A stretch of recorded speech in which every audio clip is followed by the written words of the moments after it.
रमज़ान के 21वें रोज़े के बाद रमज़ान के 22वें रोज़े की इबादत शुरू हो जाती है और 22वें रोज़े की इबादत कुछ यूँ है कि बाद नमाज फजर सौम कलमा यानी तीसरा कलमा आपने 79 मरतबा पढ़ लेना है। इसके बाद नमाज ज़ोहर अल्हम्द शरीफ यानी सूरह फातिहा आपने 40 मरतबा पढ़ लेनी है। इसके बाद नमाज असर पंजम कलमा यानी 5वां कलमा आपने एक तस्बीह पढ़ लेना है। तस्बीह आपके पास जैसी मर्जी हो। इसके बाद नमाज मगरिब आपने 2 इबादतें करनी है। पहली ये कि सूरह बकरा का आपने अव्वल रुकू 11 मरतबा पढ़ लेना है और दूसरी ये कि आपने सूरह बकरा ही की आखिरी 2 आयात 11 मरतबा पढ़ लेनी है। दोनों सूरह बकरा की आयात हैं। इसके बाद नमाज इशा सलात व तस्बीह आपने 4 रकात नफिल पढ़ लेने हैं। तरीका मैंने आपको पहले भी बताया हुआ है, लेकिन जिन लोगों को नहीं पता तो मैं दोबारा बता देता हूँ। सबसे पहले तो सलात व तस्बीह की तस्बीह ये है, ये तीसरे कलमे का आधा जुमला है। और इसके बाद अब तरीका ये है कि आप 4 रकात सलात व तस्बीह की नियत कर लोगे और उसके बाद तस्बीहात फिर इन जगहों पर पढ़ना, यानी सना के बाद तस्बीहात 15 मरतबा, फातिहा और सूरत के बाद 10 मरतबा, रुकू की तस्बीहात के बाद 10 मरतबा, रुकू से उठकर तस्बीह और तहमीद के बाद कोमा में 10 मरतबा, पहले सजदे की तस्बीहात के बाद 10 मरतबा, जलसा यानी दोनों सजदों के दरमियान 10 मरतबा, दूसरे सजदे की तस्बीहात के बाद 10 मरतबा, दूसरी रकात में फातिहा से पहले 15 मरतबा, किरात यानी सूरत के बाद 10 मरतबा, रुकू में तस्बीहात के बाद 10 मरतबा, कोमा में रुकू के बाद खड़े होकर 10 मरतबा, दोनों सजदों में 10-10 मरतबा, सजदों के दरमियानी जलसे में 10 मरतबा। इस तरह फिर आप तीसरी और चौथी रकात पढ़ लोगे और फिर हर रकात में 75 मरतबा यानी 75 मरतबा और तमाम रकातों में 300 मरतबा पढ़ लोगे। ये है आपका सलात व तस्बीह का तरीका।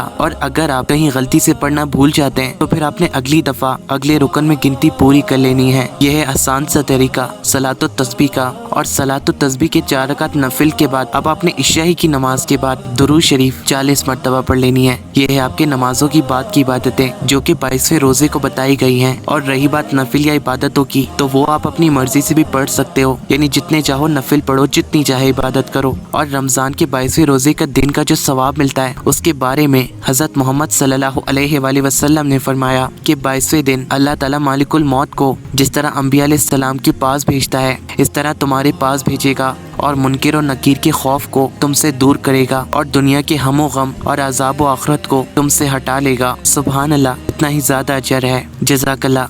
रमज़ान के 22वें रोज़े की दुआ के साथ इख्तिताम करते हैं कि ए अल्लाह, आज के दिन मेरे लिए अपने करम के दरवाजे खोल दे, इसमें मुझ पर अपनी बरकतें नाजिल फरमा, इसमें मुझे अपनी रज़ाओं के ज़राए इख्तियार करने की तौफीक दे और इसमें मुझको मरकज़ बहिश्त में सकूनत इनायत फरमा। ए बेकरार लोगों की दुआएं कबूल फरमाने वाले। ना तेरा खुदा कोई और है, ना मेरा खुदा कोई